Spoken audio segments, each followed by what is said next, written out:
दोस्तों, आज का टॉपिक है अफबाउ नियम। इसके अनुसार electron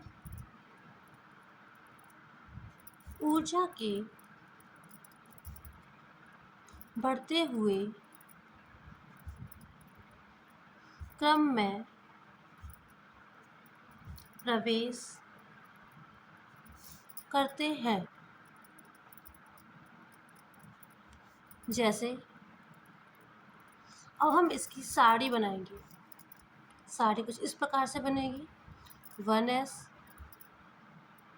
2s 3s 4s 5s 6s 7s 2p 3p 4p 5p 6p 7p 3d 4d 5d 6d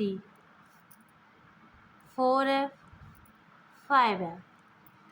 इसमें हम एरो हमेशा अपोजिट दिशा में बनाते हैं, ऊपर से नीचे की तरफ। आप देख सकते हैं मैं किस प्रकार से एरो बना रही हूँ। पहले इलेक्ट्रॉन हमारा फर्स्ट एस में गया, उसके बाद सेकंड एस में जाता है, उसके बाद 2p के बाद 3s में,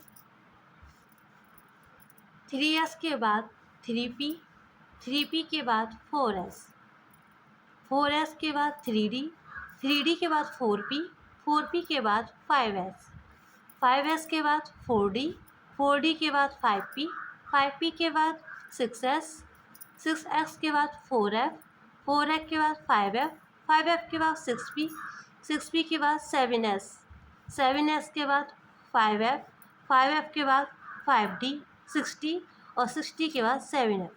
आप देख सकते हैं हमारे जो इलेक्ट्रॉन्स होते हैं ऊपर से नीचे की तरफ प्रवेश करते हैं। इसको हम इस प्रकार से बना सकते हैं। अगर आपको ये सारणी या बनानी आ गई तो कितना भी कठिन इलेक्ट्रॉनिक विन्यास क्यों ना हो, आप तुरंत से निकाल सकते हैं और कभी भी भूलेंगे नहीं। इसको याद करने का सबसे सरल तरीका यही होता है कि हम इनकी पहले एक सारणी बनाएं और सारणी के बाद इलेक्ट्रॉनों को नीचे की तरफ बढ़ते हुए क्रम में लिख लें। दोस्तों, अच्छे से आप समझ सकते होंगे कि क्या कहते हैं इलेक्ट्रॉन किस प्रकार से प्रवेश करते हैं। अब इसका एक लैब एग्जाम्पल आप इस प्रकार देख सकते हैं। आप क्रोमियम को ले लीजिए। क्रोमियम, इसका परमाणु क्रमांक होता है 29। इसका इलेक्ट्रॉनिक विन्यास 1s2 2s2 2p6 3s2 3p6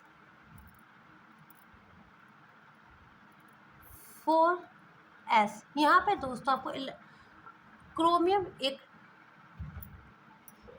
एक संक्रमणीय तत्व है जिसमें इलेक्ट्रॉन पहले p ब्लॉक में फिल होते हैं, उसके बाद 4s ब्लॉक में फिल होंगी। इस कारण 4s में एक इलेक्ट्रॉन आएगा तथा p ब्लॉक में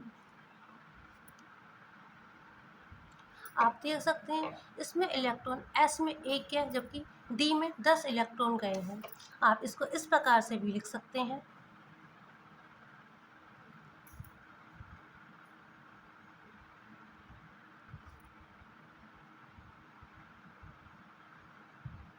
आप देख सकते हैं मैं इसमें इलेक्ट्रॉन किस प्रकार से फिल कर रही हूँ। इलेक्ट्रॉन एक एक करके प्रवेश करते हैं, पहले क्लॉकवाइज, उसके बाद एंटी क्लॉकवाइज।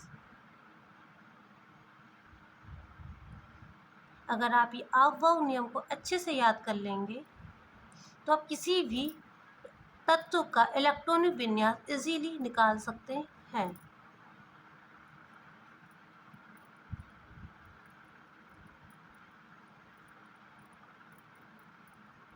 यहाँ इलेक्ट्रॉन 4s की जगह 3d में इसलिए फिल हुआ है क्योंकि इलेक्ट्रॉन ऊर्जा के बढ़ते हुए क्रम में प्रवेश होते हैं।